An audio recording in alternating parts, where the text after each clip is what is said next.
नमस्कार. आज इथे उपस्थित असलेले या नावाजलेल्या महाराष्ट्रभर ज्याचा गवगवा आहे अशा दादा पाटील महाविद्यालयाचे आदरणीय प्राचार्य डॉक्टर संजय नगरकर, त्याचबरोबर माझे मित्र रोटेरियन चंद्रकांत राऊत, जे रोटरी क्लब ऑफ कर्जत सिटीचे प्रेसिडेंट आहेत, उपस्थित सर्व रोटेरियन्स, प्राध्यापक, पालक आणि ज्यांच्यासाठी हा कार्यक्रम घेतला आहे, जे इतका वेळ आतुरतेनं वाट बघतायत, सगळ्या फॉर्मॅलिटीज चालू आहेत, थांबलेत आणि पेशन्सली हे सगळं बघताय, ऐकताय की चला काहीतरी ऐकायला मिळेल, ते सर्वजण तुम्ही. खरोखर मला एक्सपेक्टेड नव्हतं की एवढा सुंदर, एवढा मोठा मॉब असेल, एवढं चांगलं इन्फ्रास्ट्रक्चर असलेला हॉल असेल, ऑडिटोरियम असेल आणि त्याहून एवढा सुंदर सन्मान होईल. तर यानं खरं तर मी तर भारावून तर गेलेलोच आहे, पण माझी जबाबदारी पण थोडी वाढली की आपल्याला जेवढं चांगलं देता येईल, कारण आज नाही म्हटलं तरी 1001 जण इथे बसलेले आहेत, आपल्यासारखे सगळे मान्यवर आहेत. अर्धा पाऊण तास जरी बोलायचं म्हटलं तरी मी 1000 तास कन्झ्युम केल्यासारखे तुम्हा सगळ्यांचे. तर माझी जबाबदारी आहे की नक्कीच जाताना काहीतरी देऊन जाईल की जे तुमच्या आयुष्यात तुम्हाला काहीतरी घडवायला मदत करेल. मी आज कुठलंही व्याख्यान द्यायला आलेलो नाही, कारण व्याख्यानं मी शाळेत असल्यापासून ऐकायला आवडत नव्हते. व्याख्यान म्हटलं की आम्ही दर 3 मिनिटांनी टाळ्या वाजवायचो. मी आज तुमच्या मेंदूचं ऑपरेशन करायला आलो, कवटी खोलणार अशी आणि 4 विचार असे काही पेरणार की जे आयुष्यभर तुम्हाला कोणताही निर्णय घेताना जेव्हा पण कन्फ्युजन होईल किंवा एक बेस जो तुमच्या निर्णयामध्ये, तुमच्या विचारशैलीमध्ये जो बनेल, तो आज मी गॅरंटी देतो, इथून सर्वांच्या साक्षीनं मी गॅरंटी देतो की आज तुम्ही इथून घेऊन जाणार आहात. गंमत काय माहिती आहे का, की शिक्षणाचं महत्त्व आपल्याला अनेक माध्यमातून आपल्यापर्यंत पोहोचवलं गेलेलं आहे. की प्रत्येक रिक्षाच्या मागं, बसच्या मागं आपण पाहतो, मुलगी शिकली, प्रगती झाली. अरे पण मुलगी काय शिकली म्हणजे नेमकी प्रगती होईल? पेन्सिलवर ते 2 पोरं बसलेली असतात, सारे शिकूयात, पुढे जाऊयात. अरे पण नेमकं काय शिकायचंय? तर या प्रश्नांची उत्तरं जोपर्यंत आपल्याला समजत नाही, ती पण आपल्या भाषेतून आपल्यातला कोणीतरी आपल्याला सांगतोय, ह्याचा प्रत्यय आज मी तुम्हाला देणार आहे. आता आजचा प्रश्न आहे, आता सरांनी ओळख करून दिली की 12वी नंतरच्या वेगवेगळ्या विषयांवर सन्मित शहा मार्गदर्शन करणार आहे. Sir, I know very well that I don't know. मला माहिती आहे की मला माहीत नाहीये, आणि त्याला खरं शहाणपण म्हणतात. आय नो की मी करिअर मार्गदर्शक नाहीये. मी शिक्षण क्षेत्रात गेली 20-22 वर्ष काम करतोय, पण करिअर मार्गदर्शन हा एक वेगळा पेशा आहे, हे एक वेगळं प्रोफेशन आहे. कितीही उच्च शिक्षित असलेला माणूस डॉक्टर असू शकत नाही, पण प्रत्येक डॉक्टर उच्च शिक्षित असतो. तसं कितीही उच्च शिक्षित असलेला माणूस करिअर मार्गदर्शक असू शकत नाही.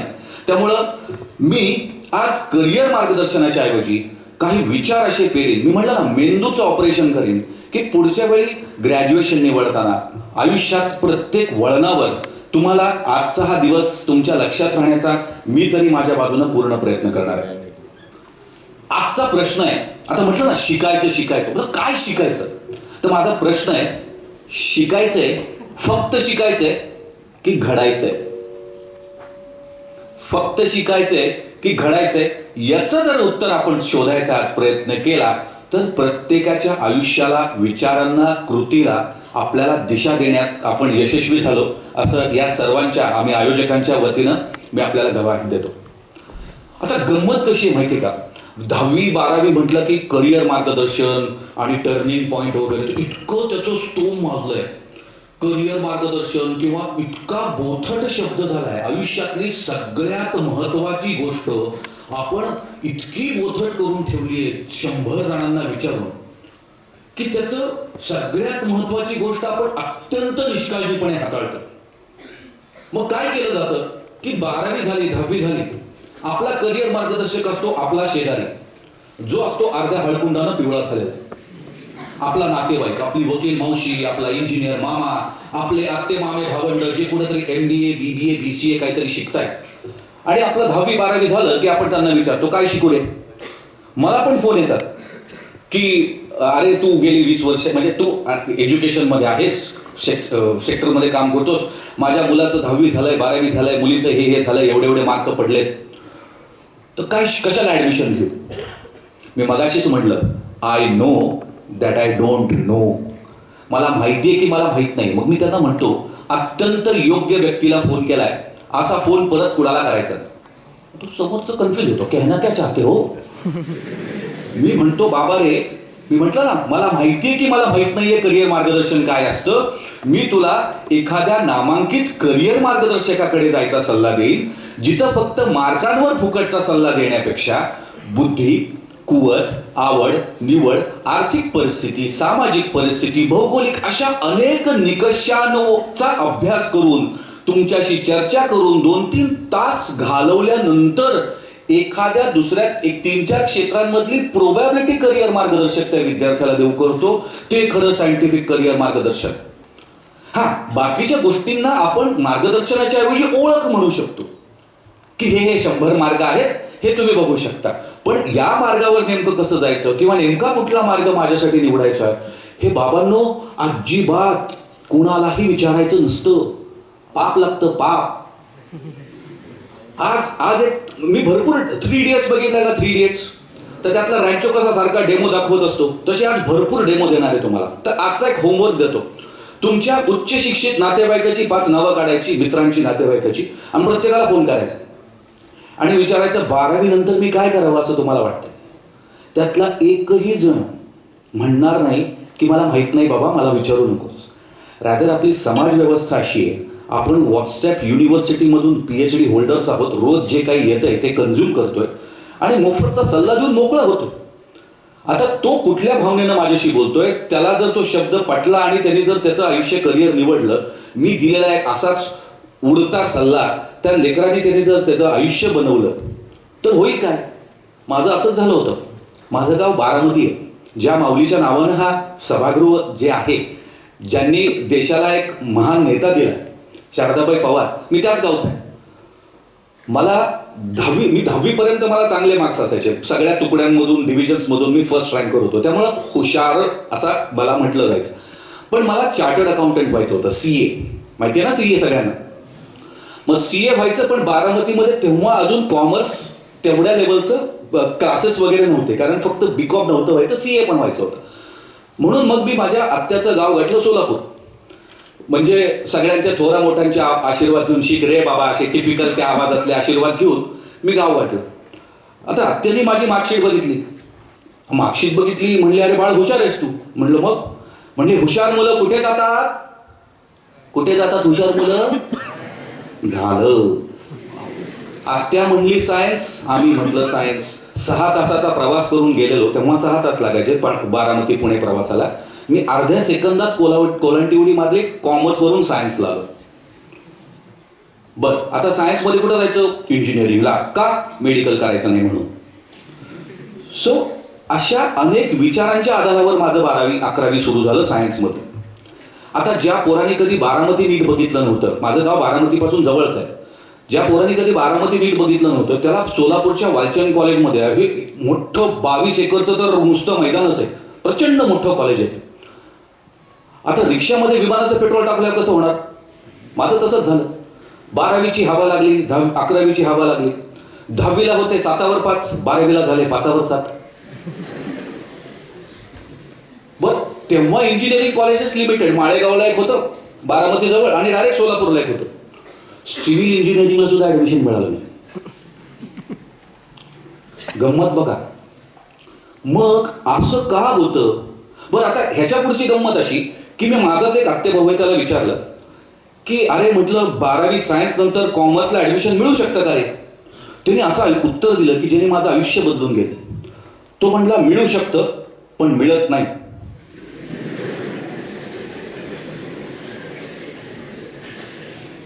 मी एकाही कॉलेजमध्ये चौकशी पण करायला गेलो नाही की मला कॉमर्सला ऍडमिशन देता का.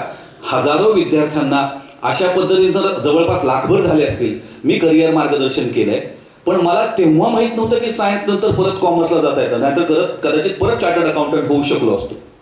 आज सुदैवानं जवळपास 500हून अधिक चार्टर्ड अकाउंटंट्स प्रॅक्टिकल एज्युकेशन्स बरोबर संलग्न आहेत. आमची जवळपास 2,500 मुलं या वेगवेगळ्या माध्यमातून यांच्याकडे काम करतात. पण माझी गाडी रुळावरून परत घसरली होती, ती रुळावर आली आहे म्हणून ह्याचा जोक बनवून सांगितलाय. फर्स्ट इयर BSc मी रडून काढलेलं आहे, फ्रस्ट्रेशनमध्ये, डिप्रेशनमध्ये काढलेलं आहे. असं का होतं? कारण करिअर मार्गदर्शनासाठी केलेली विंडो शॉपिंग. लग्नाचा बस्ता नाही आहे की अख्ख्या गावाला विचारून काय कपडे घ्यायचे, मानपानाचे काय, हे काय ते काय. हे बाबांनो आपलं आयुष्य आहे. मग ह्याच्या बाबतीत आपण तेवढंच सजग असलं पाहिजे जेवढं आपण आपले कपडे खरेदी करता नाही. तुम्ही लेकरांनो खरंच नशीबवान आहात. आमच्या पिढीला विचारा, जर नवीन कपडे घालायला मिळत असतील, पायात चप्पल असेल, हातात घड्याळ असतील, तर तुम्ही नशीबवान आहात. तुमचे आईबाप दिवसाची रात्र करतायत पण तुम्हाला देत आहेत. आमच्या वेळी आत्ते मामे भावंडांचे जुने कपडे घालणं वॉज ॲब्सोल्युटली अ रुटीन. म्हणजे त्यात काही गैर किंवा काही कमीपणाचं नव्हतं. आता तुम्हाला सगळं मिळतंय कारण 3 पिढ्या ट्रान्झिशन्समध्ये आलेल्या आहेत. तुमच्या आजोबा पंजोबांनी काय बघितलं तर सर्वायवल बघितलं. जगायसाठी धडपड त्यांनी केली. कुठून तरी 2 पैसे येत आहेत का, काय केलं म्हणजे आजचा दिवस भागेल, त्याला म्हणतात सर्वायवल. मग त्यांनी आयुष्यात सर्वायवल बघितलं. तुमच्या आईवडिलांनी काय केलं, त्याला एक स्टेप पुढे दिली. कारण तुमच्या आजी आजोबांनी सर्वायवलची काळजी घेतली होती, जगण्याची धडपड त्यांनी जिंकली होती. तुमच्या आईवडिलांनी थोडंसं बेटर लाईफ तुम्हाला द्यायचा प्रयत्न केला. त्याला आपण म्हणूयात quality of standard of living. Standard of living म्हणजे काय, जे आता तुम्हाला मिळतंय. राहायला घर आहे, घरात बाथरूम आहे, नळाला पाणी आहे. मी लक्झुरी म्हणत नाही आहे, लक्झुरीला लिमिट नाही आहे. Okay, me basic necessity, standard of living basic आहे, चांगलं आहे, परफेक्ट आहे.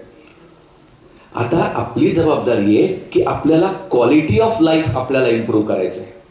म्हणजे फक्त आहे त्याच्यात अडकायचं नाहीये. आपल्याला क्वालिटी ऑफ लाईफ आपल्या आयुष्यामध्ये स्वतःचा उत्कर्ष कसा करायचा आहे याच्यावर आपल्याला काम करायचं आहे. आणि त्यासाठी मी जबाबदारी घेतो की तुमच्या मनामध्ये असे काही विचार मी पेरेन की प्रत्येक आयुष्याच्या प्रत्येक टर्निंग पॉईंटवर, आता हे 12वीचं म्हणतात ना टर्निंग पॉईंट, अशा प्रत्येक टर्निंग पॉईंटवर, कारण टर्निंग पॉईंटवर टर्न नाही घेतला तर गाडी सरळ उसात. तर आपल्याला टर्निंग पॉईंटवर काळजी घेणं नितांत गरजेचं आहे. मग आता गोष्टी समजून घ्यायच्यात की पहिलं शिक्षण म्हणजे काय, आपल्या जबाबदाऱ्या काय, आपण कोण आहोत, आपल्याला करायचं काय. पहिला तर आरसा बघायचा. आरशात मी जर आता आरशात बघितलं आणि मला जर सलमान खान दिसला आरशात तर नक्कीच माझा स्क्रू ढिल्लाय. त्यामुळं स्वतः जे आहात ते स्वतःला आधी ओळखा. जसे आहात तसे जगात 700 करोड लोकात एकमेव द्वितीय एकच आहात. तुमच्यासारखा 700 करोडमध्ये कोण नाही, बरोबर आहे. 700 करोड जनता आहे पृथ्वीवर, तुम्ही एकमेव आहात. मग जसं देवाने तुम्हाला रूप रंग आवाज वेगळा दिलाय, तसं तुमच्यामध्ये काही वेगळेपणा नक्कीच दिलाय, पण तो स्वतः शोधला पाहिजे.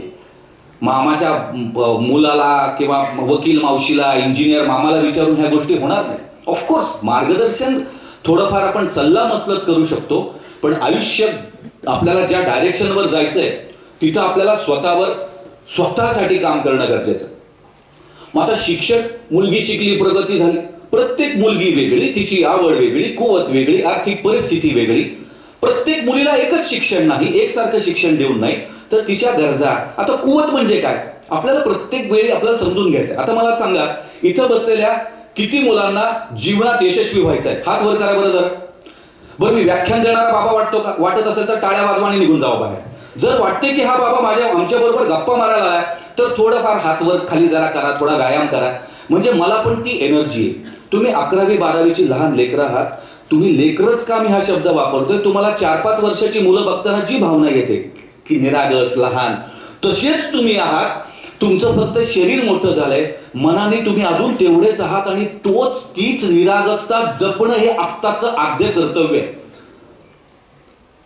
इथला एक ह्या महाविद्यालयात शूट झालेला एक सैराट नावाचा मूवी आहे. किती जणांनी बघितलाय सैराट? ओके, सैराटवर एक तुम्हाला मस्त गंमत सांगतो. तर पहिलं समजून घेऊया की आपण कोण आहोत. यश म्हणजे काय. यशाची व्याख्या आपल्या समाजानं एवढी बिघडवून ठेवली आहे की यश म्हणजे काय, टीव्हीवर झळकला, पेपरात आला, चौकात बोर्ड लागला, खाली 4 सोन्याच्या साखळ्या घातलेली पोरं, आधारस्तंभ, झाला यशस्वी. मग कधी तलवारीनंच केक कापल, कधी काहीतरीच करत. बुलेट, थार, बघतोच काय रागानं बुलेट घेतली वागानं. ना बुलेट ह्याची ना थार ह्याची, ती गुणाची त्याला माहित नाही. शेजारी उभारून फोटो काढला, ह्याला 4 लाईक्स पाहिजे असतात त्याला. ह्या सगळ्यातून, दिखाव्यातून परफॉर्मन्स, दिखावा सोडा आणि स्वतःसाठी परफॉर्म करा. परफॉर्म लोकांना दाखवण्यासाठी नाही करायचं, हे जर कळायला लागेल. आपली ग्रोथ म्हणजे काय, तर पहिली आपली कुवत, आपण कोण आहोत ते समजून घ्या. कुवत म्हणजे काय, असं समजा आपण व्यायाम करतो, म्हणजे मी तर करतो. आता मी व्यायाम करताना साधारण 10 किलोचा समजा डंबेल मारत असेल, तर माझी कुवत आहे 10 किलो डंबेल मारायची. आता बघा गंमत, कुवत ओळखणं पण गरजेचं आहे. आता मला माझी कुवतच माहीत नाही समजा, आणि मी रोज 1 किलोचं डंबेल मारतो आणि समाधानी आहे, ओके, आणि मला कळतच नाही. तर कुवत म्हणजे शिक्षण, तेच शिक्षण जे पहिली तुमच्या कुवतीची ओळख तुम्हाला करून देतं. की कोणीतरी सांगितलं, अरे 10 किलो मारू शकतो, गिव्ह इट अ ट्राय, आज 5 किलो मार, उद्या 7.5 किलो मार, परवा 10 किलो मार, थोडासा मसल सोरनेस येईल, थोडा व्यायाम कर, थोडंसं स्ट्रेचिंग कर, पण होईल. मग मी 10 किलो सुरुवात केली, मग आता आज 10 किलो ट्राय केलं, चला उद्या 12.5 किलो, भले 4 रिपिटेशन्स कमी होतील. अशा पद्धतीनं कुवत वाढवता पण येऊ शकते. पण गंमत बघा, शरीराच्या कुवतीला काही ना काही, कुठं ना कुठं लिमिटेशन्स आहेत. म्हणून मी काय 25 किलोचं डंबेल नाही मारू शकणार, मला माहिती. पण ह्याला ना, ह्याच्या क्षमतेला आणि कुवतीला, कुवत असू शकते, कुवत आत्ता कळेल, पण ती क्षमता आहे ना, कुवत असेल ना, ती पाहिजे तेवढी आपल्याला अशी वाढवता येते. त्याला कुठलंच लिमिटेशन नाही आहे, त्याला कसल्याही बाउंड्रीज नाही आहेत. आणि ते कळायला आपल्याला स्वतःला अंतर्मुख व्हावं लागतं. स्वतः कोण आहोत ह्याच्यावर काम करावं लागतं. अशी शिक्षण व्यवस्था, अशी शिक्षण पद्धती, अशी विचारधारणा आपल्यामध्ये हवी आहे की जी स्वतःची ओळख पहिली करून देईल. मग कुवत, आवड, निवड याच्या माध्यमातून आर्थिक परिस्थिती, सामाजिक परिस्थिती, भौगोलिक परिस्थिती या सगळ्यांचा मिश्रण करून जे काही चांगलं आपल्यासाठी आपण निवडणार आहोत ते खऱ्या अर्थाने आपल्यासाठी यश देणारं एक करिअर असू शकतं. म्हणजे यश म्हणजे काय बघा, यश म्हणजे रोज सातत्यानं स्वतःमध्ये किमान 1% बदल करत राहणं. Success is a journey, not a destination. यश हा काही इव्हेंट नाही, म्हणजे जन्म झाला, बारसं झालं, लग्न झालं, यशस्वी झाला, असं नाही होत. यश आपली स्पर्धा स्वतःवर ठेवून रोज 1% स्वतःवर काम करायचं. माझे G24 तासला बऱ्यापैकी, जवळपास नाही म्हटलं तरी आजपर्यंत 25 इंटरव्ह्यू झाले असतील. तर त्याच्यामध्ये प्रश्न विचारला गेला की आपल्या भारतामध्ये एवढी लोकसंख्या आहे, एवढी मुलं ग्रॅज्युएट होतात, पण बेरोजगारी काय? तर मी म्हटलं, बेरोजगारीचं उत्तर आपल्या समाज व्यवस्थेत, समाजातल्या विचारधारणेमध्ये दडलेलं आहे. बघा, आता डोळे उघडून, कान उघडून ऐका मी काय म्हणतो. मी तिथं बोललेलोच वाक्य इथे बोलतोय. आपण अशा समाज व्यवस्थेचा भाग आहोत माझ्या मित्रांनो. आपण अशा समाज व्यवस्थेचा भाग आहोत जिथं शिस्त म्हणजे डिसिप्लिन, आरोग्य म्हणजे स्वच्छता, ओके, शिस्त, आरोग्य आणि स्वच्छता. शिस्त, आरोग्य म्हणजे हेल्थ आणि स्वच्छता, ह्या तिन्ही गोष्टी ऑप्शनल आहेत. कसं ते प्रूव्ह करू, डेमो दाखवू. बालाजीला किती जण जाऊन आले? तिरुपती बालाजीला किती जणांनी दर्शन घेतलंय? हात वर करा, जरा व्यायाम करा थोडा. 1, 2, 3, 4 हात झाले. आपण बालाजीला जाऊन आल्यावर आपण कसं म्हणतो, 6 तास रांगेत होतो, 3 तास रांगेत होतो, 4 तास होतो. आपण कौतुकानं सांगतो अर्ध्या तासात दर्शन झालं. होत नाही कधी, हा विषय वेगळा. पण आपण सांगतो की आम्ही किती रांगेत होतो हे आपण अभिमानानं सांगतो. पण तेच आता इथं सिग्नल्स आहेत की नाही माहित नाही, पण आपल्याकडे शहरात कशी व्यवस्था आहे? ग्रीन म्हणजे जावा, पिवळा म्हणजे जोरात जावा, लाल म्हणजे अजिबात इकडे तिकडे न बघता सरळ जावा. ही आपली शिस्त. आरोग्य, फिरचे डेमो दिखाताय नाही.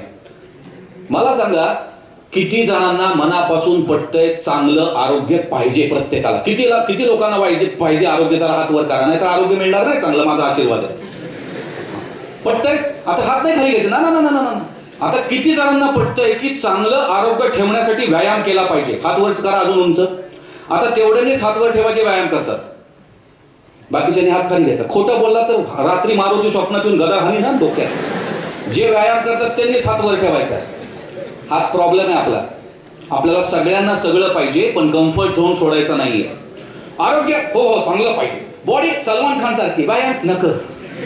का का व्यायाम करत नाही? हम बहुत गरीब लोग हैं सर. मुलींमध्ये तर एक बिचारीचं एक दोन मुलींचा हात वर झाला. का ग बाई तू का व्यायाम करत नाही? आमची आई करत नाही. ती का करत नाही? तिची आई करत नाही. व्यायाम करायला लागतं काय? एक चटई एवढी जागा, 8-10 सूर्यनमस्कार घातले, मग व्यायाम का करायचा? व्यायामाने शरीर सौष्ठव तर बनतच, ते बाय प्रॉडक्ट आहे. व्यायामाने पहिलं इथं काम सुरू होतं, आणि इथं काम हे सगळ्यात मोठं काम. काय काम सुरू होतं व्यायामानं? व्यायाम करणारा माणूस स्वतःला काय सांगतो की मी आत्ता पेन घेतोय. व्यायाम कोणी हसत हसत नाही करत. व्यायाम करताना प्रचंड त्रास होतो. 4 वेळा पाणी प्यावं लागतं. मला तर 1.5 लिटर पाणी लागतं व्यायाम करताना. प्रचंड बॉडी वॉटर कन्झ्युम करते, त्रास होतो, मसल सोरनेस असतो. पण का असतो? का तर माहिती आहे आजचा पेन आहे, उद्याचा गेन आहे. शरीराला काय मिळणार आहे हे मन आत्ता ठरवतंय. त्यामुळं मला ना माहिती आहे, व्यायाम करणाऱ्या मनाला माहिती की अरे थोडं कष्ट घ्यायला शिक यार, कारण आउटकम चांगलं आहे. म्हणून व्यायाम करायचा आहे, कारण व्यायाम तुमचं मन पहिलं स्वतःच्या कंट्रोलमध्ये ठेवतं. काही गोष्टी आहेत. ध्यान किती लोक करतात? मेडिटेशन किती जण करतात किंवा केलंय आजपर्यंत? एकदा तरी हात वर करा जरा. केला असेल तर नशीबवान आहात. रोज किती जण करतात? हात वर करा. 1, 2. त्या लोकांचं मनापासून कौतुक आहे. हात त्यांच्यासाठी टाळ्या होऊ देत. आता ध्यान का करायचं? तर ध्यान म्हणजे ह्याच्यात जे काय घोडे पळत असतात की नाही सारखे, त्याला कंट्रोल करणं, होल्ड, असं होल्ड ठेवणं गरजेचं आहे. बाबा थांब, त्याला थांब म्हणलं तरी ते इकडे तिकडे पळत असते. म्हणजे ध्यान करताना असं म्हणतात 30 सेकंद जरी थॉटलेस झालो ना, 30 म्हणजे मी 30 मिनिट, समजा माझं 21 मिनिट ध्यान होतं, त्यातलं 30 सेकंद जरी थॉटलेसनेस आला तरी अख्खा दिवस माझ्या कंट्रोलवर असतो. का तर मनावर मला काय पाहिजे इथं आहे इथं. का तर ते मी थॉटलेस, माझं मन थॉटलेस करून आणलेलं आहे. कारण मन थॉटलेस कधीच नसतं. 4 अवस्था आहेत आपल्या: जागृत अवस्था, निद्रावस्था, स्वप्नावस्था आणि ध्यानावस्था. पहिल्या 3 नॅचरल आहेत, ज्याच्यात कंट्रोल नाहीये. जास्तीत जास्त काहीतरी राहू शकतं, पण झोपावं पण लागेल. स्वप्न असं म्हणतात, स्वप्न पडू नयेत, कारण त्याच्यावर कंट्रोलच नाही. असा पिक्चर की ज्याला ना डायरेक्टर ना प्रोड्युसर ना हिरो ना हिरोईन काही दिसतो, म्हणजे विमानात बसतो, सायकलवरच उतरतो आपण. काय 101 स्वप्न असतात बघा. म्हणजे त्याला काय ना लॉजिक ना काय, पण तरी पण आपल्याला त्यात जगावं लागतं. आपण त्या मोमेंटमध्ये तिथं असतो. खराब स्वप्न पडलं की सकाळ पण आपली खराब जाते, कारण आपण ते जगलेलं असतो तिथल्या त्या मोमेंट पुरतं. बाहेर पडल्यावर हा बरं झालं स्वप्न होतं. पण ह्यातली एक अवस्था जी तुम्ही तुमच्या स्वतःच्या हाताने आणू शकता, स्वतः त्याच्यावर काम करू शकता, ते म्हणजे ध्यानावस्था. आणि ही ध्यानावस्था जर तुम्ही शिकला थोडं अरे काय नाही रे, रोज एअरटेलचा टॉवर नाही चढायचा आहे. थोडं स्वतःवर 1% काम करायचंय. काय करायचंय? एक 10-15 मिनिट ध्यान करायचंय, 20-25-30 मिनिट किमान व्यायाम करायचा आहे. एखादी नवीन काहीतरी कला असेल, काहीतरी छंद असेल, नसेल तर आत्मसात करा. पेन्सिल घ्या, खडून पेन्सिलने काहीतरी रंगवा, काहीतरी स्केच काढा. काय जमतंय ते करा, पण स्वतःसाठी करा, इंस्टाग्रामवर टाकण्यासाठी नाही. या पद्धतीनं स्वतःला जर घडवत गेलो तरच गोष्टींवर काम होणार आहे.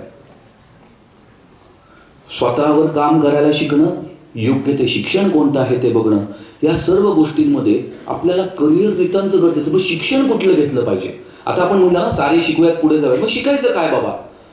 तर शिक्षण 2 पद्धतीचं असतं. 2 पद्धतीच्या शिक्षणामध्ये 1ली ते 12वी साधारणपणे इन्फॉर्मेटिव्ह लर्निंग पद्धतीनं ट्रेनिंग होतं. इन्फॉर्मेटिव्ह म्हणजे काय? माहितीच्या आधारे आपण शिक्षण घेत असतो. की छत्रपती शिवाजी महाराजांचा जन्म 1630 साली 19 फेब्रुवारी 1630 साली शिवनेरीवर झाला, ही झाली माहिती. आता आपल्याला ती मिळाली, आपण शिकलो. छत्रपती संभाजी महाराज असतील, त्यांचा जन्म पुरंदर किल्ल्यावर झाला. सायन्स शिकतो, भूगोल शिकतो, अनेक विषय शिकतो. माहितीच्या आधारे आपण ग्रहण करत असतो आणि आपण म्हणतो की आपण शिकलो, पण हे 12वी पर्यंतच ओके. 12वीच्या पुढे याला काय म्हणतात? Informative learning. काय म्हणतात? Informative learning. याच्या पुढचं 12वी नंतरचं शिक्षण असं देणं गरजेचं आहे की जे तुमच्यात काही बदल घडवेल, तुमच्यात परिवर्तन घडवेल. त्याला म्हणतात ट्रान्सफॉर्मेटिव्ह लर्निंग. काय म्हणतात? आता ट्रान्सफॉर्मेटिव्ह लर्निंग आणि इन्फॉर्मेटिव्ह लर्निंग मधला फरक सांगतो. असं समजा की मला ह्या महाविद्यालयात बोलवलंय आणि मी सांगितलंय की पोरांना मी आमच्या चंद्रकांत सरांना म्हटलं की सर मी येतो पुण्यावरून, आपल्या 11वी 12वीच्या मुलांना मर्सिडीज बेंच शिकवतो. सरांनी मस्त असं माझं स्वागत बिगत, फेटा, अजून एक मोठा फेटा वाजला, बाबा मर्सिडीज बेंच शिकवायला आलाय बाबा. आणि मला उभं केलंय. मी आता मर्सिडीज बेंच शिकवणार. मग मी काय केलं, मी म्हटलं लावला तो व्हिडिओ, आणि व्हिडिओवर मर्सिडीज बेंच, मुलांना ही मर्सिडीज बेंच, ह्याची लांबी एवढी, रुंदी एवढी, उंची एवढी, वजन एवढं, ह्याचं स्पीड एवढं.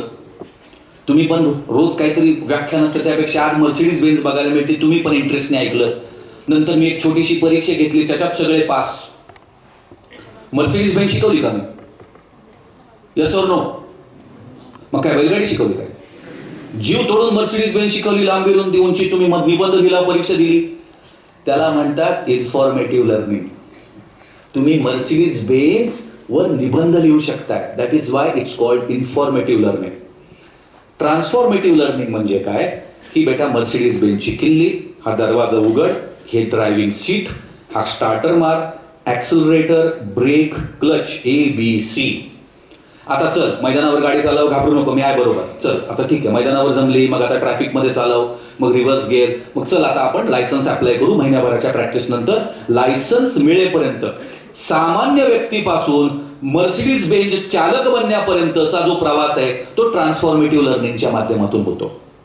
आणि आयुष्यात काही बनायचं असेल, काही घडायचं असेल, काही स्वतःला तयार करायचं असेल तर इन्फॉर्मेटिव्ह लर्निंग तुमचा पाया घडवतं, ट्रान्सफॉर्मेटिव्ह लर्निंग तुमचं व्यक्तिमत्व घडवतं. तुम्ही कोण आहात? 4 प्रकारे म्हणजे एज्युकेशन सिस्टीम ही एखाद्या ड्रायव्हिंग स्कूल सारखी आपल्याला डिझाईन करता यायला पाहिजे किंवा असली पाहिजे. ड्रायव्हिंग स्कूल काय करतं? मी मगाशी म्हटल्याप्रमाणे की गाडी काय आहे इथपासून ड्रायव्हर बनवेपर्यंत, लायसन्स मिळवेपर्यंत आपल्याला ते शिकवतात, बरोबर? तशीच एज्युकेशन सिस्टीम पण डिझाईन केली पाहिजे. एज्युकेशन सिस्टीमचे 4 भाग आहेत. एक इन्फॉर्मेशन, दुसरं नॉलेज, तिसरं स्किल्स आणि चौथं ऑपॉर्च्युनिटीज. इन्फॉर्मेशन माहिती जी इंटरनेटवर आहे, जी पुस्तकांमध्ये मिळते, जी सहज उपलब्ध आहे त्याला म्हणतात माहिती. 4 भागातला एक भाग माहिती. पण तेव्हा तीच माहिती ताकदीचे शिक्षक लोक जेव्हा विद्यार्थ्यांपर्यंत पोहोचवतात तर तेव्हा it gets transformed into knowledge. त्याचं ज्ञानामध्ये रूपांतरण होतं. माहिती जेव्हा एखादा ताकदीचा शिक्षक विद्यार्थ्यांपर्यंत पोहोचवतो तेव्हा त्याचं ज्ञान बनतं, ज्ञानामध्ये रूपांतरण होतं. आता माहिती झाली, ज्ञान मिळवलं. आता महत्वाची दुसरी इम्पॉर्टंट गोष्ट आहे स्किल्स, कौशल्य. मगाशी आमच्या प्रेसिडेंट साहेबांनी सांगितलं की अरे शिकताल भरपूर रे, स्किल्सचं काय? Skills are very important. आता स्किल्स पण 2 प्रकारचे आहेत, हार्ड स्किल्स आणि सॉफ्ट स्किल्स. हार्ड स्किल्स म्हणजे काय? Technical skills. तुम्ही ज्या ज्या विषयात जाणार आहात, तुम्ही समजा मेकॅनिकल इंजिनियर होणार आहात, त्या विषयातले त्या संदर्भातले जे काही स्किल्स तुम्ही घेणार आहात.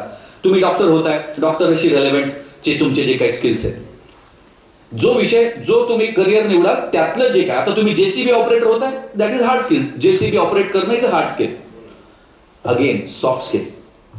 सॉफ्ट स्किल म्हणजे तुम्ही कोण आहात हे कळतं, हार्ड स्किल. तुम्ही कसे आहात हे सांगतं सॉफ्ट स्किल. मग सॉफ्ट स्किल मध्ये काय काय येतं? Communication skills, public speaking, negotiation, convincing, leadership, team work, time management. ह्या सगळ्यांनी व्यक्तिमत्व घडतं. आपण कसे आहोत हे आपल्याला अधिक प्रभावीपणे समाजासमोर मांडता येतं आणि अधिक यशस्वी होता येतं जर तुमच्याकडे चांगले सॉफ्ट स्किल्स असतील तर. मी आता तुमच्या समोर जे उभा राहून भाषण करतोय तो पण माझ्या सॉफ्ट स्किल्सचा एक भाग आहे. सो त्याच्यावर काम करता आलं तर काय काय बघितलं आपण? इन्फॉर्मेशन, नॉलेज, टेक्निकल किंवा हार्ड स्किल्स आणि सॉफ्ट स्किल्स. आता ह्या 3 गोष्टी दिल्यानंतर विद्यार्थी तयार झालाय, मार्केट रेडी झालाय. मित्रांनो, शिक्षण पद्धतीचा तो धर्म आहे, शिक्षण व्यवस्थेचा तो धर्म आहे की त्यांनी इंडस्ट्रीला जाऊन विचारलं पाहिजे की तुम्हाला कसे कॅन्डिडेट्स पाहिजेत, तुमची ही इंडस्ट्री आहे, तुम्हाला काय काय स्किल्स पाहिजेत, आम्ही तशी मुलं तयार केली आहेत, तुम्ही या इंटरव्ह्यू घ्या आमच्या मुलांना ऑन द जॉब ट्रेनिंगला. ग्रॅज्युएशन करताना काही पद्धतीनं आपण ऑन द जॉब ट्रेनिंग देऊ शकतो किंवा ग्रॅज्युएशन झाल्यावर तुम्ही नोकरी द्या, कारण तुम्हाला जसे पाहिजेत आम्ही तसे तयार केले. आणि हे फक्त आणि फक्त आणि फक्त शिक्षण व्यवस्थेतूनच होऊ शकतं, कारण एका माणसाला व्यक्ती बनवणारा फक्त एकमेव दुवा आहे, ते म्हणजे शिक्षण. आता आपल्याला ह्याच्यावर काम करायचं. शिक्षण, मी म्हटलं ना, मुलगी शिकली, प्रगती झाली, सारे शिकूयात, पुढे जाऊयात. काय शिकायचं आहे? ट्रान्सफॉर्मेटिव्ह लर्निंग घ्यायचं आहे. कुठल्या पद्धतीने? ह्या चार वेगवेगळ्या विषयांच्या पद्धतीने. मग हे छोटे छोटे विषय जर आपण रोज याच्यावर काम करू लागलो, स्वतःवर जर रोज काम करू लागलो, जर असं ग्रॅज्युएशन निवडलं जे आपल्याला खऱ्या अर्थानं घडवतंय, ना की आपली मावशी म्हणली आहे, ना की आपला मामा म्हणलाय, ना की आपली आत्या म्हणली म्हणून निवडलंय, तरच खऱ्या अर्थानं स्वतःवर तुमच्या काय म्हणतात, तुम्हाला जे स्वतःकडून अपेक्षित आहे, जे तुम्हाला आतापर्यंत माहीत पण नाहीये. ओके, तर माहीत नाहीये ह्याचे 4 प्रकार सांगतो तुम्हाला. म्हणजे माहिती आहे, माहीत नाहीये वगैरे, हे 4 क्वाड्रंट्स आहेत. त्या कुठल्या क्वाड्रंटमध्ये आपण कसा विचार केला पाहिजे हे पण सांगतो. आता माहिती आहे आणि माहिती नाहीये, ओके, हे 2 विषय. मला माहिती आहे की मला माहिती आहे, ही एक सिच्युएशन झाली. मला माहिती आहे की मला माहीत नाहीये, ही दुसरी सिच्युएशन झाली. मला माहीत नाहीये की मला माहिती आहे, ही तिसरी झाली. आणि मला माहीत नाहीये की मला माहीत नाहीये, ही चौथी सिच्युएशन झाली. ह्यातली चौथी आहे ना, ती सगळ्यात डेंजरस आहे. मला माहिती आहे की मला चांगलं बोलता येतं. मी जर माझ्यासमोर 1000 मुलं असतील, 1000 काय लाख असतील, तरी मी त्यांना चांगलं संबोधित करू शकतो. ती झाली माझी स्ट्रेंथ. मला जे माहिती आहे, मला माहिती आहे, म्हणजे माहिती आहे, ती झाली माझी स्ट्रेंथ. मला जे माहिती आहे की मला माहीत नाहीये, ते झालं माझं विस्डम. मला माहीत नाहीये, मी करिअर मार्गदर्शक नाहीये. मला माहिती आहे की मला करिअर मार्गदर्शन म्हणजे काय असतं ते माहीत नाहीये, हे झालं शहाणपण, ह्याला म्हणतात विस्डम. मला माहिती आहे की मी डॉक्टर नाहीये, मला माहिती आहे की मी वैमानिक नाहीये. म्हणजे ज्या गोष्टी माहिती नाहीयेत हे माहिती असणं, बरोबर. तिसरी गोष्ट, माहीतच नाहीये की माहिती आहे. एक पुराणातलं उदाहरण आहे. हनुमानाला माहीतच नव्हतं की तो हनुमान आहे. म्हणजे जेव्हा रामेश्वरमला प्रभू रामचंद्रांनी ते रामेश्वरम लिंगाची सेतू बांधायच्या आधीची गोष्ट, रामेश्वरम लिंगाची पूजा केली की बाबा आता आम्हाला पलीकडं जायचंय, तर काय केलं पाहिजे. तर नील का अंगद कुणीतरी हनुमानाला इंट्रोड्यूस केलं की, अरे म्हटलं, अरे तुला माहिती आहे का तू हनुमान आहेस? तो म्हणला, म्हणजे अरे तू जन्मला होता तेव्हाच कित्येक लाखो माईल्सची उडी घेऊन सूर्याला गिळायला निघाला होतास. श्रीलंका तर 30 किलोमीटरवर आहे, ट्राय कर. असं ते पुराणातलं एक उदाहरण आहे. त्यांना कुठला तरी शाप होता, त्यामुळं ते त्यांची सगळी शक्ती विसरून गेले होते. आणि ह्या दिवशी बाबा तुला कोणतरी इंट्रोड्यूस करून दिलं आणि तुला तुझ्या शक्तीची परत एकदा इंट्रोडक्शन होईल. म्हणजे आपल्याला माहीत नसलेल्या आपल्यातली जी काही सुप्त गुण आहेत, ज्या शक्ती आहेत, जी बलस्थान आहेत, ती माहीत नसणं, पण ती आपल्यात असणं, याला म्हणतात मला माहीत नाहीये की मला माहिती आहे. म्हणजे हनुमानाला माहीत नव्हतं की त्याला माहिती आहे कसं उडायचं, ते फक्त कोणीतरी सांगितलं की त्याने एक झेप मारली. सगळ्यात डेंजरस, मला माहीत नाही की मला माहीत नाही. आता गंमत बघा, मला माहिती आहे ना की मी डॉक्टर नाहीये, मला माहीतच नसतं तर. कोणतरी म्हणलं सर्दी ताप आहे, पोट दुखतं, मी म्हणलं असतं ये चल ऑपरेशन करतो. अरे मी डॉक्टर नाहीये, हे तुम्हाला माहिती आहे का नाही माहित नाही, पण मला पण माहित नाही, काय होईल? न बोललेलं बरं. सो या एरियावर काम करणं नितांत गरजेचं आहे. हे जे करिअर मार्गदर्शक म्हणतो ना आपण, करिअर मार्गदर्शक म्हणजे कोणते? हे आपले नातेवाईक, PhD होल्डर्स व्हॉट्सअप युनिव्हर्सिटीचे, त्यांना माहीतच नाहीये की त्यांना माहीत नाहीये. काय माहीत नाहीये की बाबा रे असंच करिअर मार्गदर्शन नसतं करायचं. असं जर माझ्या बहिणीच्या मुलांनी जर विचारलं मामा काय शिकू, तर गप्प बसायचं असतं. मी किती शिकलेला असलो तरी मी करिअर मार्गदर्शक नाहीये हेच त्यांना माहीत नाहीये. आपल्याकडे अजून एक लोकप्रिय कॅरेक्टर असतं, दाजी. 2 JCB 3 डंपर, 12वी नापास, गळ्यात सोन्याची हे जाड साखळी. त्याला विचारा ना दाजी काय शिकू, लगेच AI कर. त्याला AIचं फुल फॉर्म माहीत नाही, पण ते गप्प नाही बसणार. सो अशा फुकट सल्लाखोरांपासून आपल्याला पहिलं सावधान राहणं गरजेचं आहे. 12वी नंतर लेकरांनो, तुमचं आता जे वय आहे ना, तुमच्यामध्ये आम्हाला जर देव प्रसन्न झाला, सगळेजण ॲग्री होतील माझ्याबरोबर, देव प्रसन्न झाला तर आपण काय मागू, तर 20व्या वर्षी आम्हाला 20 वर्षाचं बनव, 18-19 वर्षाचं बनव. का तर हे नॉलेज, हा एक्सपिरियन्स, हा मेंदू आणि ती एनर्जी जर एकत्र झाली तर अजून काहीतरी आयुष्यात काहीतरी खूप मोठं करता येईल. का तर एकतर तुमच्याकडे टाईम आहे. ओके, टाईम आहे. साधारण किती टाईम असतो? प्रत्येक माणसाचं आयुष्य किती असतं? 80 वर्ष म्हणजे साधारणपणे 4000 आठवडे. 4000 आठवडे एक माणूस जगतो. माझे 2000 झालेत, तुमचे 1000 झालेत. सो हे एज, हा तुमच्याकडे असलेली पहिली एकतर गोष्ट टाईम, दुसरी गोष्ट तुमच्यामध्ये असलेली एनर्जी. आता त्याचं एनर्जी किती आहे? तर मी राज शमानी म्हणून एक फेमस युट्यूबर आहे, त्यांनी एका न्यूरोलॉजिस्टचा एक पॉडकास्ट घेतलाय, त्यातलंच वाक्य सांगतोय, नंबर थोडे पुढे मागे होतील. तर राज शमानीला त्या व्यक्तीने, त्या स्त्रीनं काय सांगितलं, जी न्यूरोलॉजिस्ट आहे, तर तिने सांगितलं लहान मुलांचा जो मेंदू असतो बघा, तो 2 वेळा आपल्याकडे निसर्गानं आपल्याला स्वतःच्या पायावर उभं राहण्यासाठी, स्वतःला स्वतःचं अस्तित्व देण्यासाठी निसर्गानं 2 वेळा आपल्यावर वरदान दिलेलं आहे. एक आहे 0 ते 5. ओके, 0 ते 5 मध्ये बघा तुम्ही, लहान लेकरं आपण जी असतात, लहान लेकरं आपण जी बघतो ती अशी क्युरियसली सारखं इकडं बघ, तिकडं बघ, हे बघ, ते बघ, ह्याला हात लाव, ह्याला असं ओढ, असं कर, असं काहीतरी कर. का तर लहान वयात मोटरिंग स्किल्स म्हणजे वस्तू हाताळण्याचं जे तंत्र आहे त्याला म्हणतात मोटरिंग स्किल्स डेव्हलप होतात. भाषा डेव्हलप होते. आपण त्याला मातृभाषा म्हणतो, कारण ते आईशी मूल सगळ्यात जास्त बोलतो. आता गंमत बघा, जर त्या मुलाबरोबर, त्या लहान लेकराबरोबर जर 4-5 वेगवेगळ्या भाषेत बोललं गेलं ना, तर ते 4-5 वेगवेगळ्या भाषा बोलतं. माझ्या घरातलं उदाहरण आहे, माझ्या लहान भावाची बायको युरोपियन आहे. तर ती म्हणजे तिचं नाव रेबेका आहे आणि मुलीचं नाव आहे इवा. तर रेबेका इवा बरोबर फेरोइश लँग्वेजमध्ये बोलते, कारण ती फेरो आयलंडची. अरिहंत माझा लहान भाऊ, मी सांगितलं की ठरवून फक्त मराठी बोलायचं, कारण त्या लेकराला मराठीचा दुसरा सोर्स नाही आहे. तर तो फक्त तिच्याशी मराठीत बोलतो. बाहेरच्या जगाबरोबर बऱ्याच वेळा गेल्यानंतर ते इंग्लिशमध्ये बोलतात. ती फक्त आता 2.5 वर्षाची आहे, पण ती तिन्ही भाषांना मस्त रिस्पॉन्ड करते आणि तिन्ही भाषांमध्ये बोलते. थोडं जे काही बोबडे तिचे बोलेत, 5 वर्षाची होईपर्यंत ते तिन्ही भाषा अस्खलितपणे बोले. का तर निसर्गानं दिलेले वरदान आहे. मग हे कशात, जर ह्याला मोजायचं झालं तर कसं मोजता येईल? तर साधारणपणे आम्ही इथे जे स्टेजवर बसलेलो आहोत, तर एखादा विचार नवीन आला, एखादी गोष्ट नवीन शिकलो, तर मेंदूमध्ये एक नवीन सेल तयार होते किंवा एक न्यूरॉन हिट होतो म्हणतात. न्यूरॉन हिट झाला, नवीन काहीतरी शिकलो, नवीन काहीतरी बोललो की न्यूरॉन हिट झाला. मग असे न्यूरॉन किती हिट होतात? तर साधारणपणे आपल्या 30च्या पुढच्या लोकांमध्ये साधारणपणे एका सेकंदाला 20-30 न्यूरॉन्स हिट होत असतात.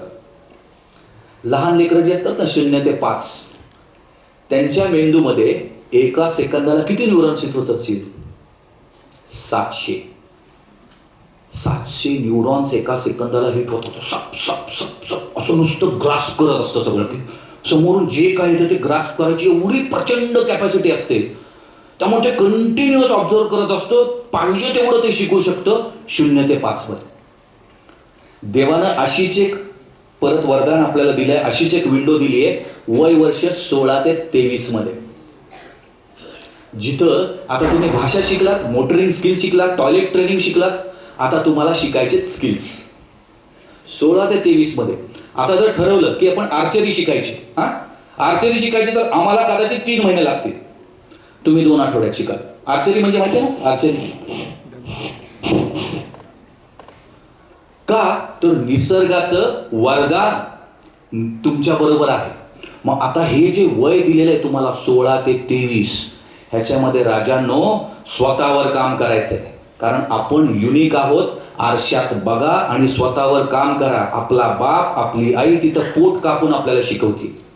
इथं बसलेल्या ज्या मुली आहेत ना, मला किती हात दिसत आहेत? 2. तुम्हाला किती आहेत माहिती आहे? तुम्हाला हात किती आहेत माहिती आहे? 8. तर काय एवढी कौतुक करतात की हवेत चढत आहे ना? अजिबात नाही. डेमो दिखाता हूं, रुको. मुलगी पहिली तर ती आपल्या आईवडिलांच्या घरचं नाव मोठं करते. स्वतःच्या कर्मानं कर्तृत्वानं. ती ज्या घरी दिली जाते तिथलं नाव मोठं करते, स्वतःच्या लेकरा बाळांना मोठं करते. जर ती कार्यक्षम असेल, जर कुठं काम करत असेल तर काम पण करते आणि घर पण चालवते. मला जर कोण म्हटलं की घरकाम पण बघायचं आणि ऑफिस पण सांभाळायचं, तिसऱ्या दिवशी मरून जाईल मी. तुमच्यामध्ये निसर्गानं ती दिलेली देणगी आहे. आपली आई बघा रे, घरात एक असतं तर एक नसतं. कशी ती माऊली मॅनेज करते.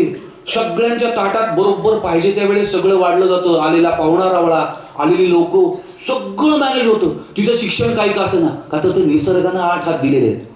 मग हे 2 हात दिसत आहेत आणि जे अदृश्य 6 हात आहेत त्याच्यावर जर काम केलं ना माझ्या लेकरांनो, एवढ्या गोष्टी इझिली उपलब्ध होतील तुम्हाला. एवढ्या गोष्टी फक्त स्वतःवर मुलगी म्हणून मिरवू नका. नट्टापट्टा झगामागा मला बघा ह्याच्यातून पहिलं बाहेर पडा. जगात 700 करोड लोक आहेत, 350 पुरुष आहेत, 350 स्त्री आहेत, पण अख्खं जग पुरुष प्रधान आहे. इथं स्त्रियांनी काय करायचं हे पुरुष ठरवतात. का तर जर त्या फक्त स्त्रिया असतील तर, स्त्री म्हणून मुलगी म्हणून नाही, व्यक्ती म्हणून व्यक्तिमत्व म्हणून जर तुम्ही कर्तृत्व केलं तरच तुम्हाला तो सन्मान मिळेल. आणि त्यासाठी कर्म करावं लागतं, मिरवावं लागत नाही. मिरवून चालणार नाही. पण आपली समाज व्यवस्था कशी की बघा आता काय होतं, एखाद दिवशी आमची ही गुड्डी, बरं का आपण गुड्डी नाव ठेवले, तर आमच्या गुड्डीच्या घरी काहीतरी नातेवाईक येतात, 10-12 जण, कुठतरी आजूबाजूला लग्न असतं. मग आई कसं कौतुक करते, आमच्या गुड्डीने बाई 12 लोकांचा स्वयंपाक केला. कौतुकाची गोष्ट आहे, पण ती गुड्डी स्वयंपाक करायचं मशीन आहे का? बरोबर, गुड्डी स्वयंपाक केलाय त्या दिवशी तिला हेच माहित नाहीये की मी व्यायाम पण करू शकते, मी व्यायाम पण केला पाहिजे, स्वतःवर काम पण केलं पाहिजे.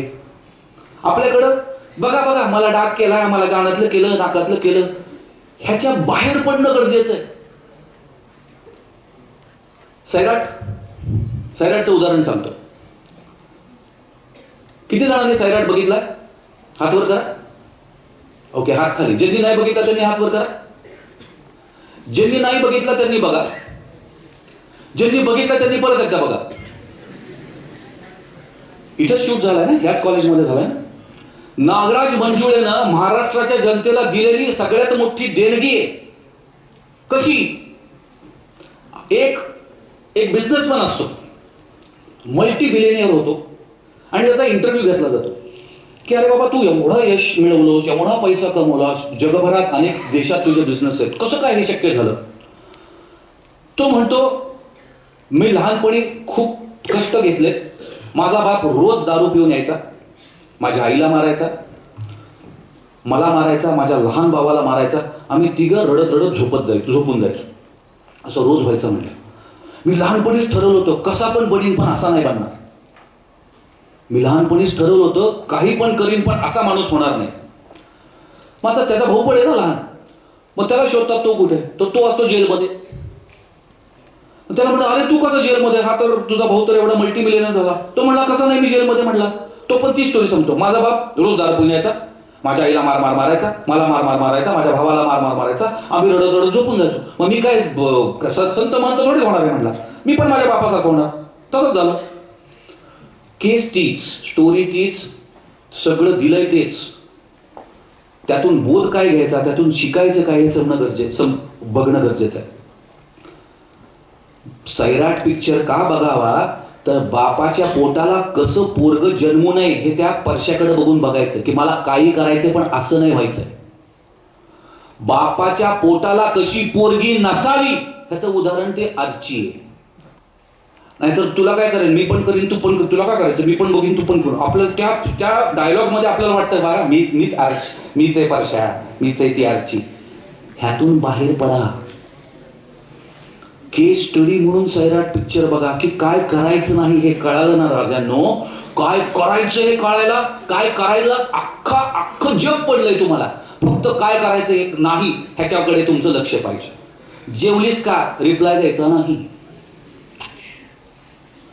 का तर आत्ता माझं ध्येय आहे, मला फक्त मला मुलगी म्हणून नाही, मला व्यक्ती म्हणून जर बनायचं असेल तर माझ्याकडे हीच एक विंडो आहे 16 ते 23 मधली, जिथं मला स्वतःवर काम करता येईल. मग स्वतःवर काम करा, कर्म करा. दारिद्र्य हे पहिलं विचारात येतं, मग कर्मात येतं, आणि म्हणून ते खिशात येतं. पहिलं असतं वैचारिक दारिद्र्य. मी म्हटलं ना व्यायाम का करत नाही, हम बहुत गरीब आहे सर. गरिबीचा व्यायामाचा काय संबंध?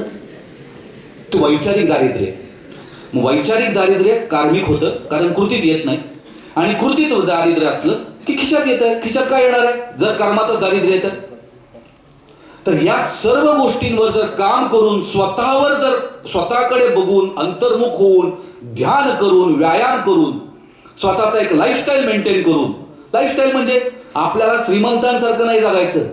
मी परवा माझी एक मागच्या रविवारी एक ट्रायथलॉन झाली. ट्रायथलॉन नावाचा एक इव्हेंट असतो ज्याच्यामध्ये स्विमिंग, सायकलिंग आणि रनिंग तिन्ही एकत्र करावं लागतं. सुदैवानं मी ते करू शकलो. तर 1.5 किलोमीटर स्विमिंग होतं, 40 किलोमीटर सायकलिंग होतं आणि नंतर 10 किलोमीटर रनिंग होतं. हे 5 तासात कंप्लीट करायचं होतं. माझं 4 तास 44 मिनिटात झालं. तर त्याच्यामध्ये तिथं जी लोक आलेली होती तिथं एकही साधा व्यक्ती नव्हता. म्हणजे त्यातलं कोणीही पब्लिक ट्रान्सपोर्टने आलं नव्हतं. प्रत्येक जण स्वतःची कार घेऊन त्या कारच्या मागे सायकल लावून आलेलं होतं. म्हणजे हा काय श्रीमंतांचा खेळ आहे का? नो. हा खेळ खेळणारे श्रीमंत होतात. का तर त्यांना माहिती आहे की स्वतःवर पेन घेणं म्हणजे काय, शिस्त म्हणजे काय, डिसिप्लिन म्हणजे काय, टार्गेट म्हणजे काय, अचिव्हमेंट म्हणजे काय, टाइम लिमिट्स काय. मी काय पट्टीचा पोहणारा नाहीये. लहानपणी कुठेतरी विहिरीत कॅनॉलमध्ये पोहलेलो आम्ही. मला पण 2 वेळा प्रॅक्टिस करायला लागली. मला 1.5 किलोमीटर मला 65 मिनिटात करायचंच होतं, नाहीतर ते कट ऑफ करतात, म्हणजे ते स्पर्धेतूनच बाद करतात. सुदैवानं माझं 48 मिनिटात झालं. हे कधी होतं? जेव्हा आपल्याला काहीतरी आपण डिटरमाइंड आहोत की मला हे करायचंय. का तर डिस्ट्रॅक्टेड राहण्यासाठी काही करावं लागत नाही. तुम्ही असेही डिस्ट्रॅक्टेड असता. फोकस राहण्यासाठी स्वतःवर काम करावं लागतं. आमच्या वेळी आम्हाला कोण शिकवायला नव्हतं. आमच्या वेळी आम्हाला माहीतच नव्हतं कोणाला माहिती आहे. ओके, इंटरनेट नव्हतं. इंटरनेट कधी 2098-2000 मध्ये आलं. तुमच्या खिशात रे सगळं. फोन उघडला की सगळं दिसतंय. म्हणजे दर 3 सेकंदाला डोपामिन ॲडिक्शन घ्यायचंय का त्यातून काहीतरी शिकत राहायचंय. एलॉन मस्क किती जणांना माहिती आहे? सूरज चव्हाण किती जणांना माहिती आहे?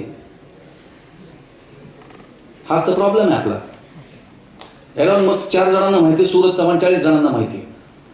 का तर एंटरटेनमेंट. त्या बाबांनी जे काही केलं त्याचं पण कौतुक आहे. त्यांनी दाखवलं की हे असं काय, आपण आपल्या भाषेत, बोली भाषेत काय, बरेच जण काहीतरी छपरीगिरी म्हणतात, काय सवंग लोकप्रियता म्हणतात. त्यांनी त्यातूनच स्वतःला प्रूव्ह करून दाखवलं. आपल्याला ते पण जमत नाही. स्वतःवर रोज एक दिनचर्या पाळा. आम्ही एक माझा 5M क्लब म्हणून स्टुडंट सक्सेस नेटवर्क आम्ही बिल्ड करतोय. स्टुडंट सक्सेस नेटवर्कमध्ये काय, सकाळी 5 वाजता उठलं पाहिजे. पहिली गोष्ट. काही काम करत नाही आपण. आपल्या आई वडिलांनी आजापंजांनी जे शारीरिक कष्ट उपसतात ना, त्याचा 1% पण आपण करत नाही. त्यामुळे उगं कुठेतरी नको, मी 8लाच उठतो, 12लाच उठतो, कम out of all that nonsense. सकाळी 5ला उठा, 15 मिनिट ध्यानस्थ बसा, 20-25 मिनिट व्यायाम करा. नंतर आम्ही ठरवतो की आज दिवसात काय करायचं, कुठल्या एखाद्या स्किलवर काम करायचं, कुठल्या एखाद्या गोष्टीची प्रॅक्टिस करायची. असं करून आम्ही daily, weekly, monthly, yearly, 3 yearly, 5 yearly target घेतले. तर मला एका प्रश्नाचं उत्तर द्या. तुम्हाला तुमचं लाईफ स्वतः लीड करायचंय की आजूबाजूच्या परिस्थितीला लीड करू द्यायचंय? आवाज येतोय? परत विचारू? Would you like to live your life on your own terms? झोपले काय सगळे? पाणी मारू का थोडं? परत विचारतो. कितव्या वेळा? दुसऱ्यांदा. मला रिस्पॉन्स पाहिजे. इथे सगळेजण तुमच्यासाठी थांबले. Would you like to live your life on your own terms? परत विचारतो. बघू आवाज. वरून अजिबात आवाज आलेला नाहीये. आता मी मुलींना विचारतो. पहिलं रेडी? सगळ्या वरच्या? ओके. इथे पण मागे बसलेल्या. Once again I ask, would you like to live your life on your own terms? क्या आवाज आहे. ग्रेट. आता इथे विचारतो. Would you like to live your life on your own terms? परत एकदा. पुष्कळ. परत एकदा. Would you like to live your life on your own terms? There you are. हा मी मोमेंटम बनवला. सगळ्यांना येस म्हणायचंच होतं, पण बाजूचा म्हणतोय का, मीच कशाला म्हणू, आधीच का म्हणू, आधीच का हात वर करू. आपल्याला सोशल पिअर प्रेशर एवढं आहे की आपण एखादी चांगली कृती करायला पण 10 वेळा नाही म्हणतो. तर तुमची संगत आणि तुमची मैत्री डोळसपणे करा. मैत्री एखाद्या लहान कुत्र्याच्या पिल्लापासून एखाद्या वयोवृद्ध व्यक्तीबरोबर पण असू शकते, पण संगत माझ्या लेकरांनो विचार करून निवडा. आपण मैत्री आणि संगत मध्ये कन्फ्यूज होतो, मैत्रीला संगत बनवतो. आपण कोण आहोत? आपले जे 5 क्लोज मित्र आहेत आपण तसे आहोत. आपली ज्यांची संगत आपली जी आहे आपण तसे आहोत. त्यामुळे पहिली संगत बदला, जी तुम्हाला मोमेंटम मध्ये नेत नाही, जी तुम्हाला एखादं कर्तृत्व करायला, एखादं काहीतरी चांगलं काम जे तुम्ही आजपर्यंत केलंय ते करायला पुश करत नाही, ती तुमची संगत असू शकत नाही. मैत्री काही करा, मी त्याच्यात पडणार नाही, पण संगत अशी पाहिजे जी तुम्हाला कंटिन्युअस मोटिवेटेड ठेवेल, जी एखादा मोमेंटम बनवेल. आत्ता बनला की नाही मोमेंटम, सगळ्यांनी कसा जोरात आवाज दिला. हा मोमेंटम बनवायचा असतो. आणि असं एज्युकेशन घ्यायचं, अशा संगतीत राहायचं, अशा लोकांबरोबर राहायचं जे तो मोमेंटम आपल्या आयुष्यात आणतील. मी ती स्पर्धा का करू शकलो? कारण माझ्याबरोबर 250 जणांनी तो मोमेंटम बनवला होता. मी एकटा करायचं असतं तर नसतं झालं, पण प्रत्येक जण चेक गो इतकं सुंदर ते नियोजन होतं. मोमेंटम बनवा. त्या मोमेंटम बनवता नाही आला तर त्या मोमेंटमचा कुठल्या तरी पार्ट व्हा आणि स्वतःवर काम करा. Otherwise everything is impossible. Even if you think की मला यशस्वी व्हायचं का, हो, कष्ट करावं लागेल, स्वतःवर काम करावं लागेल. म्हणून मोमेंटम बनवा. शिक्षण आणि शिकणं ह्यातला फरक आपण थोडक्यात समजून घेऊयात आणि मी 5 मिनिटात थांबणार आहे. शिकणं आणि शिक्षणातला फरक कोण सांगेल मला? गप्पा मारणारा बाबा वाटतो ना रे बाबा, व्याख्यान देणार तर वाटत नाही ना. कोण सांगेल का शिकणं आणि शिक्षणातला फरक? कोण सांगेल? चुकलं तरी चुकलं, वर हात वर करून बोलला तरी आय वुड अप्रिशिएट दॅट. कोण सांगेल शिक्षण आणि शिकण्यातला फरक?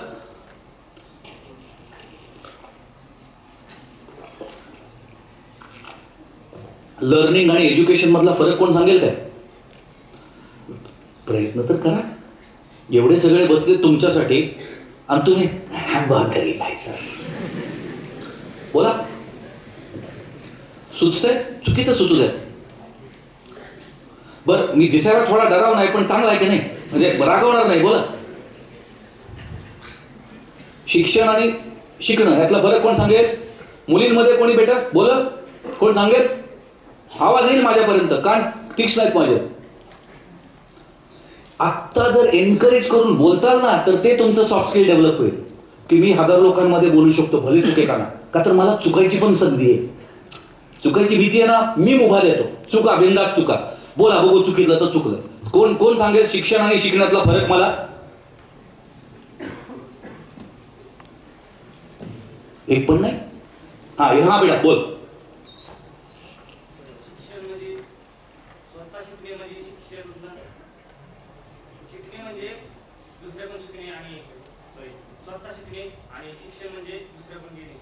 क्या बात है, एकदम जोरदार टाळ्या होऊन जाऊ दे.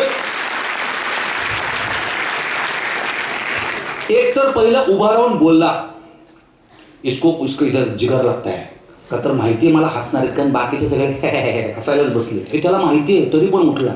भले चुकेल का नाही चुकेल माहित नाही. ऍक्च्युली त्यांनी उत्तर बरोबर दिलंय. गंमत काय बघा, शिक्षण आणि शिकणं आपण कन्फ्यूज होतो. शिकणं पहिल्या श्वासापासून शेवटच्या श्वासापर्यंत चालतं. शिक्षण हा त्यातला एक फॉर्मल भाग आहे. म्हणजे जर आपण गिटार बघितली, गिटार, तर शिकणं म्हणजे गिटार आहे अख्खी, ज्याच्यात अनेक स्ट्रिंग्ज आहेत आणि नोट्स आहेत. शिक्षण म्हणजे त्यातली एक स्ट्रिंग आहे फक्त. पण आपण तिथंच चूक करतो. आपलं शिक्षण थांबलं की आपलं शिकणं थांबतं. आपण जर एखादी गोष्ट येत नसेल तर आपण आपल्या शिक्षण व्यवस्थेला, आपल्या शाळेला, आपल्या शिक्षकांना नावं ठेवतो. का रे तुझं इंग्लिश का कच्च आहे? आमच्या सरांना येत नव्हतं, शिकावं नाही ते. तू शिकलास का? नाही, तरी शिकावं नाही. का तर शिकायचं, शिकणं, लर्निंग इज, हे इथून आतून येतं. लर्निंग मला घ्यायचंय, मला ग्रहण करायचंय. शिक्षण हा त्यातला एक फॉर्मल भाग आहे जे तुम्हाला मार्क देईल.